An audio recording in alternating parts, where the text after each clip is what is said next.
الله وملائكته يصلون على النبي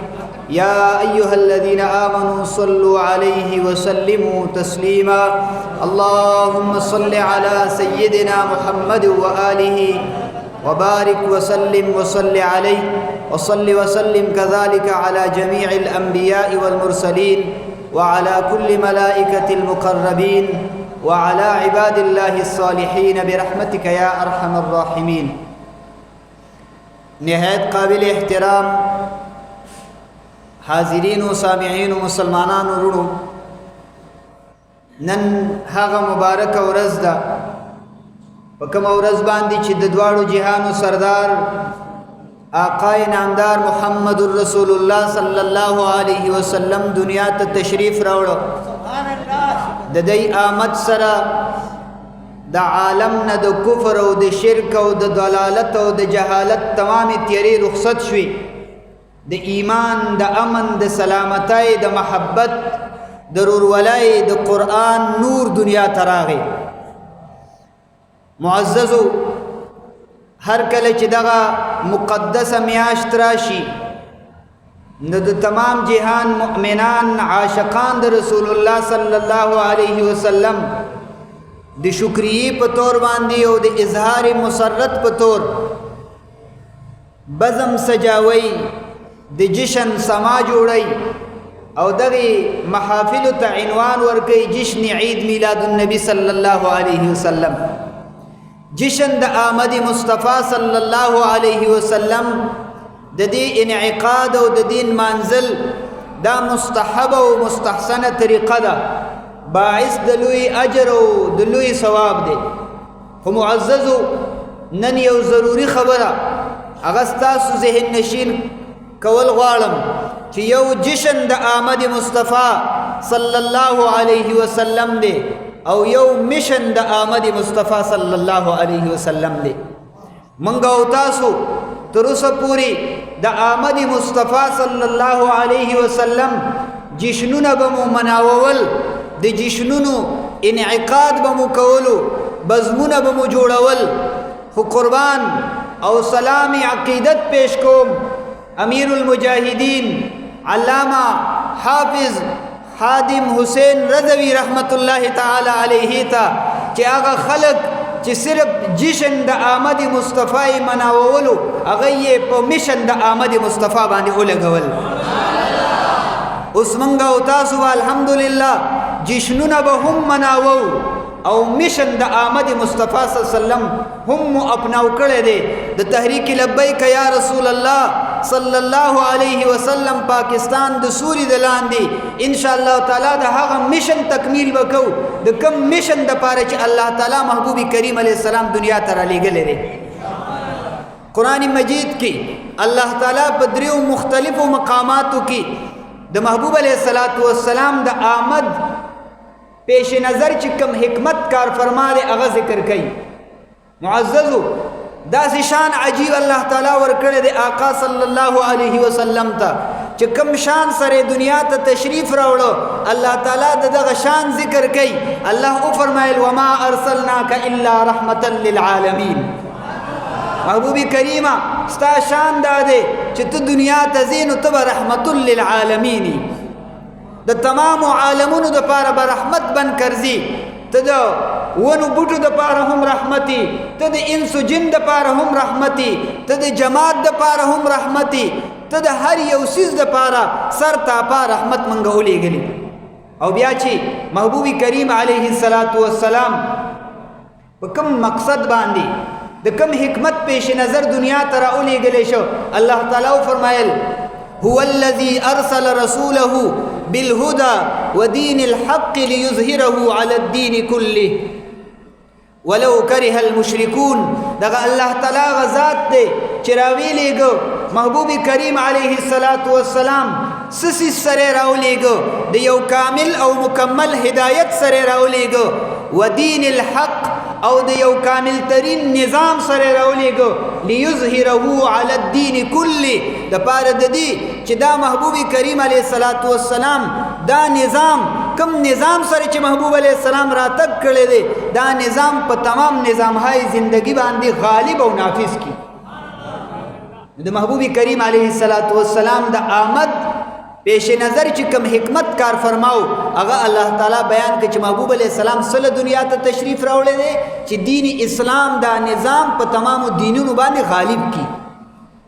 تمام نظام های زندگی باندې دا نظام غالب کی د دې سربلندی راشي دا د محبوب کریم علیه السلام میشن دی معزز اوس دغه میشن د پاره محبوب علیه السلام تشریف راوړلو یو خبر په دې زمن کې تاسو علم کې راولم چې مونږ او تاسو الله تعالی پیدا کړیو حضرت آدم علیه السلام زمونږ او تاسو جد امجد دی د آدم علیه السلام د تخلیق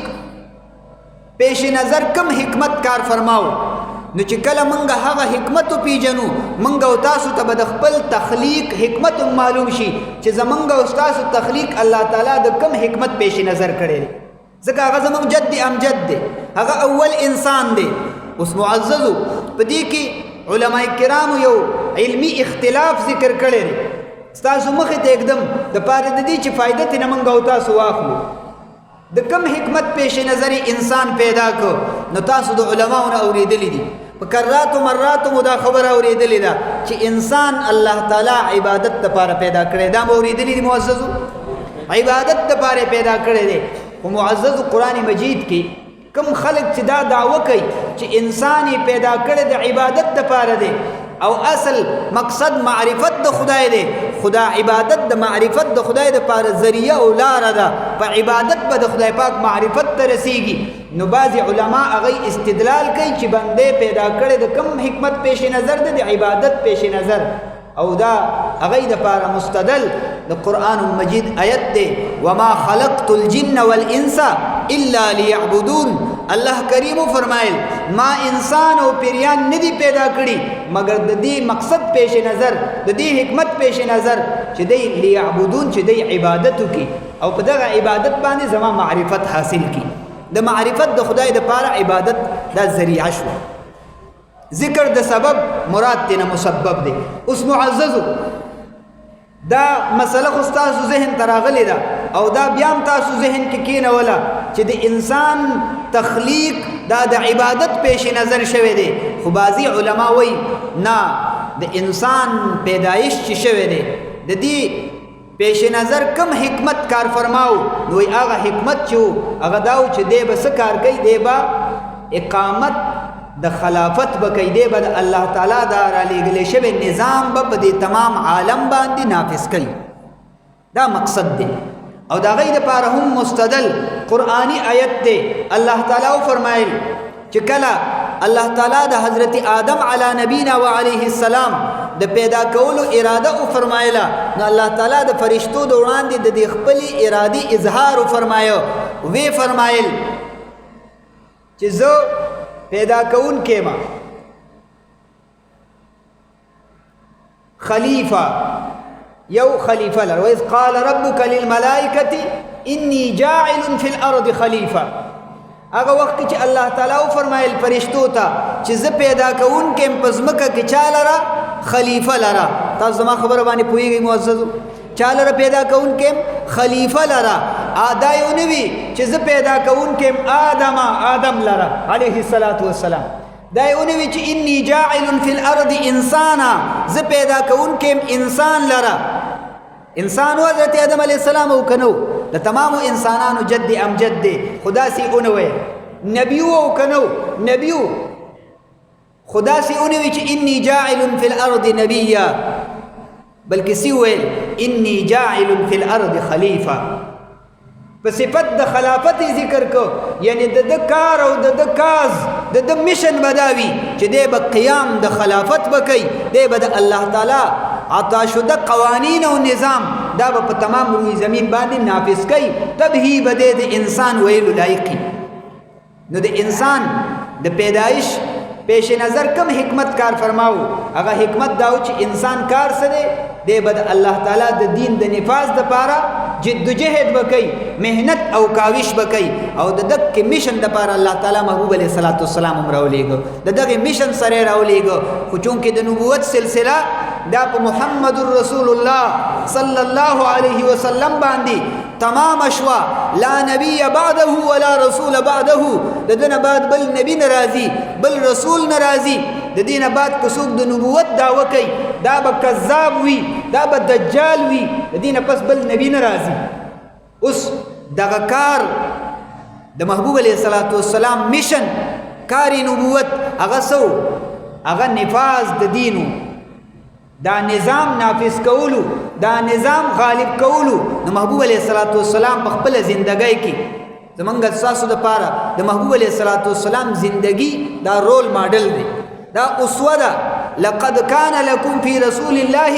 اسوه حسنه د محبوب علیه الصلاۃ والسلام ژوندۍ د تاسو د پاره رول ماډل دی دا چلتا پھرتا نمونه ده بهترین نمونه ده محبوب علیہ الصلوۃ والسلام چې کله اعلان د نبوت کو د سلويختو کالو په عمر کې نړمبنای سلسله د دعوت شروع کړه اوس په دې امت کې یو څوک لګیا دی کار د دعوت کوي کار د تبلیغ کوي نو دې سنت باندې عمل کوي د محبوب علیہ الصلوۃ والسلام طریقه د دعوت کو خو محبوب علیہ الصلوۃ والسلام دعوت چې کوم خلکو قبول کو نو د دعوت د قبلولو نه بعد محبوب علیہ السلام هغه ته د تعلیم او د تربیت سلسله شروع کړه نو تعلیم ورکول او تربیت کول دی باندې کنن څوک لګیا دي او د هغې دپاره هلې ځلې کوي جدوجهد کوي د مدارسو د خانقاهونو دغه سیسټمونه د هغې د اسټبلش کولو کوششونه کوي نو دا هم د محبوب علیه الصلاۃ والسلام په سنت باندې عمل کوي دا د محبوب علیه الصلاۃ والسلام طریقه ده بیا چې محبوب علیه الصلاۃ والسلام کله دا دعوت عام کو مشکلاتو سامنے راغله د مشرکانو د خوانه مزاحمت شو نو بیا محبوب علیه الصلاۃ والسلام صحابه کرامو ته هجرت تجویز کو نو بیا صحابه کرامو هجرتونه کړي محبوب کریم علیه الصلاۃ والسلام د دین بعد چې کله د مکی مکرمه مشرکانو په مؤمنانو باندې بالکل زمکه تنگ کړه او هر قسمه ابتلاګانی او ازمایښتونه په دای باندې وکړل هر قسمه بلاګانی په دای باندې راوستل دای پیروا وګڼل هر قسمه ظلم او ستم او جبر دای پیروا وګڼو نو بیا محبوب علیه الصلاۃ والسلام نصرت طلب کو مدد طلب کو نړمبنه نصرت د طائف والونه طلبي په طائف کې یا زما د آقا محمد رسول الله صلی الله علیه وسلم په هغه پاک مخ باندې چې خدای تعالی په قسم خوړلې په هغه مخ باندې بیا د کانو غزارونه کیږي او د مبارک د چهره انور هغه پاک وینا هغه د مبارک قدمونو ته رسیږي معززو بیا طائف والو محبوب علیہ السلام لزای ورنکو قربان په مقدر د مدینی والو مدینه استاد په رضاش محمد عربی منګ زاری ګو منګ لراش محمد عربی منګ انصار د مدینی برستو پاتې نشو راځه زمون په ملګرتیا شه محمد عربی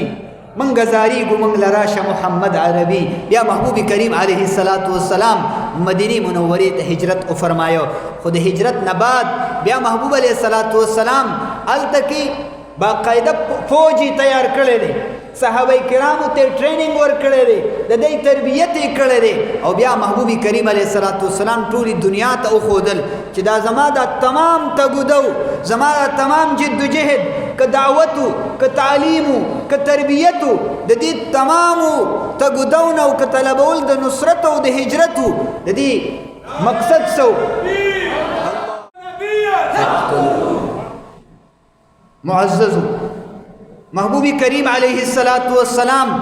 دعوت و تبلیغ مکو محبوب کریم علیہ الصلاۃ والسلام تعلیم و تربیت مکو محبوب کریم علیہ الصلاۃ والسلام ہجرت مو فرمایو محبوب علیہ الصلاۃ والسلام طلب د نصرت مکو خو بیا محبوب کریم علیہ الصلاۃ والسلام مدینی منوره کې هغه نظام د کوم نظام د سربلندۍ د پاره چې الله تعالی د مبارک بعثت کړو نو پریکټیکلی او عملاً دنیا ته خودل چې زما دا تمام جدوجهد زمام تمام تر سټرګل او کوششونه دا صرف د دې نظام د سربلندۍ د پاره دا غ میشنو دا غ مقصدو د کوم مقصد د پاره چې زما بعثت شوه دی د کوم میشن د تکمیل د پاره چې الٰه العالمین زما مبعوث کړو نو محبوب علیه الصلاۃ والسلام په جزیره عرب باندې دا نظام دای غالب کو د دې سربلندی شو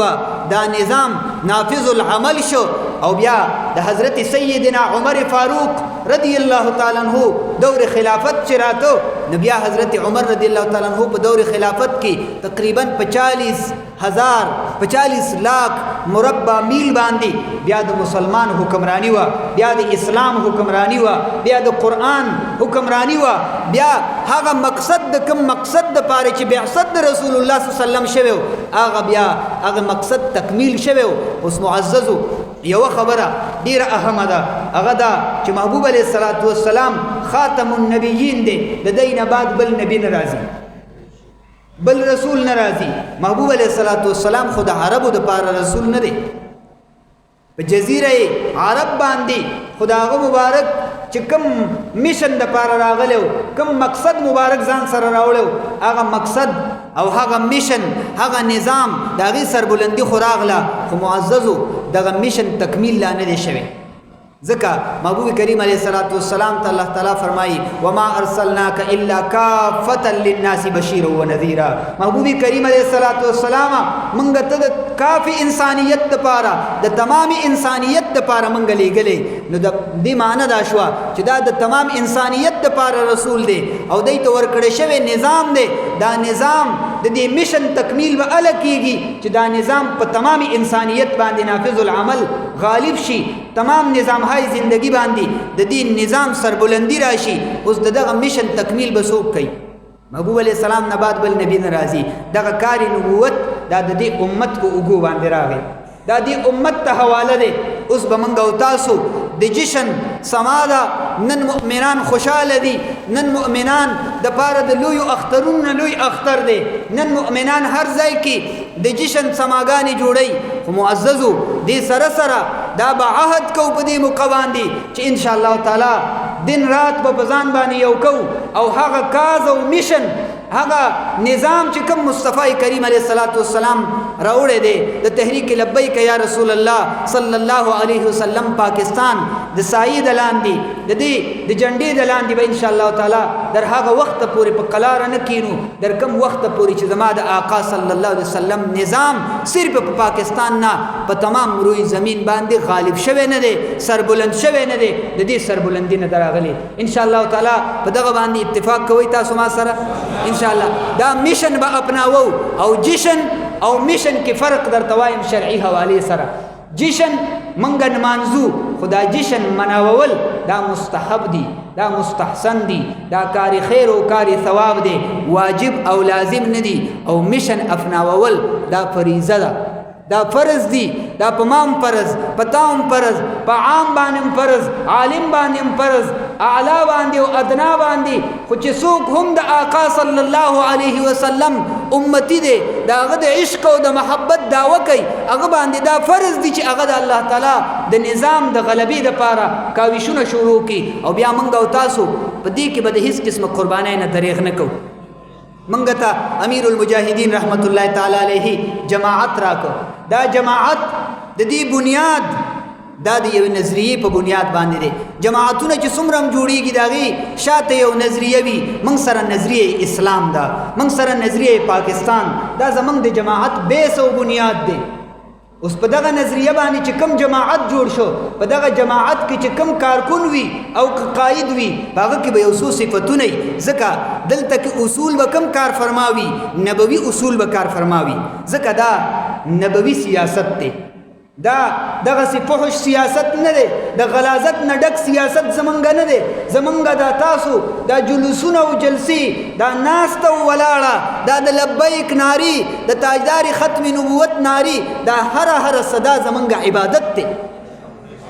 دا عبادت ته معززو دا جنډو چتول دا تګودو کول یو پیسو یو روپای لګول دا عبادت ته دا موږ د ډیر اعلی مقصد د تکمیل لپاره لګیایو معززو بابا جی صاحب رحمت الله علیه موږ ته دا جماعت راکو پاک او بهترین پلیټ فارم راکو بیا قیادت مو الحمدلله دا سي دي چې ډیر د غیرت والا او د حمیت والا قیادت دي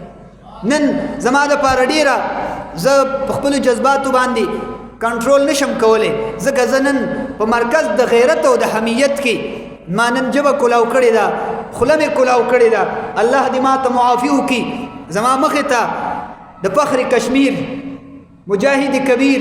الحاج محمد امین بابا جی صاحب رحمت الله تعالی علیه الله تعالی دې په کروڑونو رحمتونه نازل کی د هغه د مزار اقدس په خوا کې خلق لاول د غیرت خبرې کول دا ډیر لوی جسارت دی ځکه چې دا د غیرت او د حمیت مرکز دی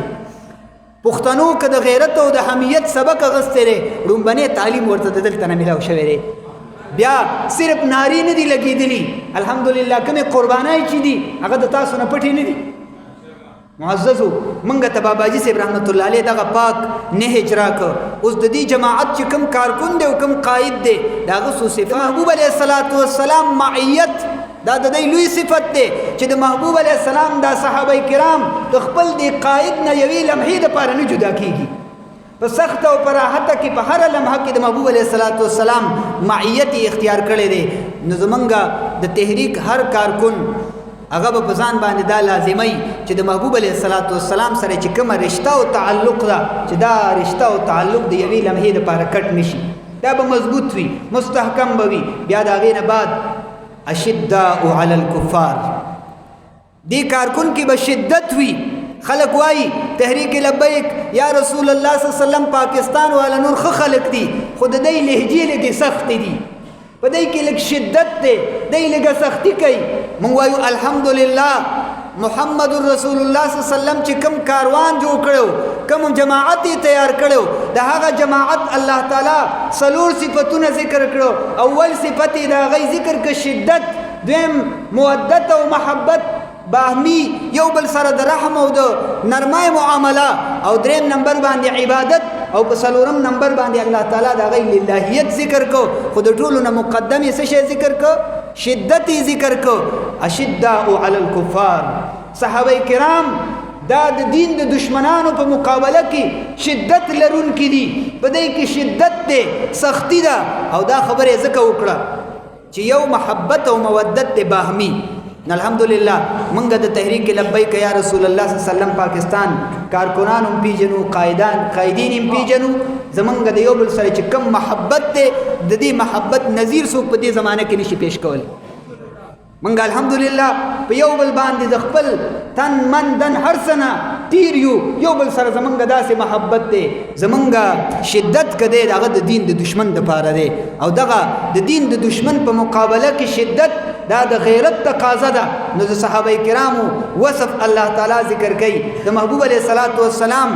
دغه نظریه باندې چې کوم جوړ جماعت دی دا غي لومبنی وصف بیان کو چې اشداء علی الکفار دا د دین د دشمنانو په مقابله کې شدت کوونکي دي رحماء بینهم د دې یو بل سره مودت او محبت دی یو بل سره شیر او شکر دی دا دویم صفت دی نو لومبنی به د تحریک لبیک یا رسول الله صلی الله علیه وسلم کارکن د غیرت دا غي هم څوک نظیر نشي پیش کولی د دین د دشمنانو سره داسې ننګ او غیرت یې د دین په حمایت کې چې د دین دشمن له غاړې نه ورکوي لاس ورسره نه میلاوي حمایت یې نه کوي بلکې چې څوک یې حمایت وکړي په هغه باندې هم لعنت وایي څوک چې لاس میلاو کړي او غاړه ورکړي د دین دشمن له په هغه باندې هم لعنت وایي او د هغه خلاف بیا که زبان تیز استعمالی نو دا طرز او طریقه د صحابه کرامو علیهم الرضوان ده یا دا غینه پس رحماء بینهم خپل مابین کې محبت او مودت او دریم نمبر صفت بیان کو د دغه جماعت د کارکنانو چې دا غي بل صفت داري چې عبادت تاسو چې کلم دی ګوري نو دی با په حالت د رکوع کې یا ګوري یا په حالت د سجده کې ګوري عبادت کثرت عبادت دا دغه جماعت صفت ده او بیا دا غینه بعد للهیت دا تمام جد جهد چې کوي نو د دې پیش نظر د دې سو غرض دی خاص د الہ العالمین رضای مقصد او مطلب دی معززو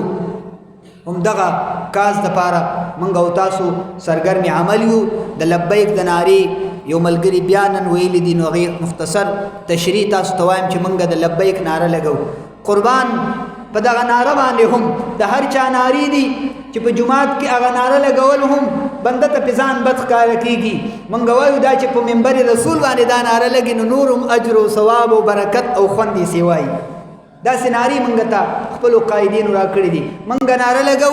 لبیک لبیک لبیک یا رسول الله صلی الله علیه وسلم درې کرته لبیک وایو او بیا وایو یا رسول الله صلی الله علیه وسلم د دې لبیک ترجمه شرح جامی کې لیکلې ده چې د لبیک څه معنا ده. لبیک ماخوذ دی د الب لک البابین نه، او د دې ترجمه ده ترجمه چې اقیم لخدمتک.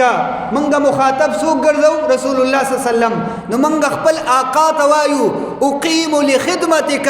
او زما آقا زستا خدمت د پاره ولاړم. او بیا دا غینه پس وامتثال امرک، ستا د حکم د تعمیل د پاره ولاړم. او بیا دا غینه بعد دا به در کمی پورې ولاړم، څومره به ولاړم. نو چې څوک د لبیک ناره لګی نو دی باندې ځان پوی کوي چې دا ولاړه به موږ در کمی پورې کوو، ځکه چې موږ یو ځل لبیک وایو نو موږ وایو اقیم لخدمتک، آقا ستا خدمت ته ولاړم. وامتثال امرک، ستا د حکم تعمیل ته ولاړم. لا ابرح عن مکانی، د دې خپل موقف نه به یو انچ رستو نشم، نه به رستو کېږو انشاءالله تعالی، یو انچ به رستو نشم، یو ذره به رستو نشم. او در کمی به ولاړم اقامتا کثیرتا متتالیه، ولاړ بیم بیا به ولاړم، په راحت کې به م ولاړم، خوشحالۍ کې به م ولاړم، صحت کې به م ولاړم، بیماری کې به م ولاړم، اسوده حالۍ کې به م ولاړم، تنګدستۍ کې به م ولاړم، په هر حالت کې به پی در پی او مسلسل به ولاړم. او بیا درې کرته لبیک وایو. لومبني ځل د خپل تن د محبوب علیه السلام په بارګاه کې پیش کو چې یا رسول الله صلی الله علیه وسلم د خپل تن سره حاضرم. په دویم ځل بیا چې لبیک وایو گویا د دې خبرې مظاهره کو چې د خپل دن دولت د خپل تمامو اموالو سره ستا په بارګاه کې حاضر ولاړم. او په دریم ځل باندې گویا د دې مظاهره کو چې د تمامو عزتونو او ابروګانو سره ولاړم. هغه تمام عزتونه او ابروګانې په تا باندې د قربانولو دپاره هر وخت حاضرم، ځکه ستا عزت دا د ټولو عزتونو نه مقدم دی، دا د ټولو عزتونو نه اعلی دی. او په هغې باندې که زما عزت قربانېږي نو په دې کې ماته هېڅ ججک نه محسوسوم، په دې کې ماته هېڅ تکلف نشته دی، هر وخت حاضر ولاړم. نو انشاءالله تعالی نن نه بعد چې د لبیک ناره وایو نو دکې محبت سره او د دې معنی سمجھتے ہوئے انشاءالله تعالی محبوب علیه السلام به مخاطب ګرځو. او بیا به دغسې یم مال جان هر څه به قربانو، خو انشاءالله تعالی د محبوب کریم علیه السلام د راوړي نظام د غلبې دپاره به کوشایو. الله دې زما دا ویل ستاسو اورېدل په خپل بارگاه کې قبول و منظور وګرځي. په دې عظیمت په دې دربار کې د دغې حمیت او د غیرت په دې دربار کې او بیا د قائد محترم د قائد عظیمت د وړاندې ما لبکشایي وکړه. د دینا او د الله تعالی نه عفو غواړم که ما څو خبرې تیز رانه شوي، رفع د صوت رانه شوي، زما نه څوک هم خفه نه شي. ټول معزز او محترم یې الله تعالی دې تاسو ته جزای خیر درکړي. د لبیک نعره لګو بیا به انشاءالله تعالی زه خپله خبره ختموم. دغه معنی سمجھتے ہوئے د لبیک نعره را سره ولګوئ لبیک لبیک یا رسول الله، لبیک لبیک لبیک یا رسول الله، لبیک لبیک لبیک یا رسول الله، لبیک لبیک لبیک یا رسول الله، لبیک لبیک لبیک یا رسول الله، لبیک لبیک لبیک یا رسول اللہ. تاجداری ختم نبوت زندہ باد زندہ باد زندہ باد، تاجداری ختم نبوت زندہ باد زندہ باد. وما علیہ الا البلاغ.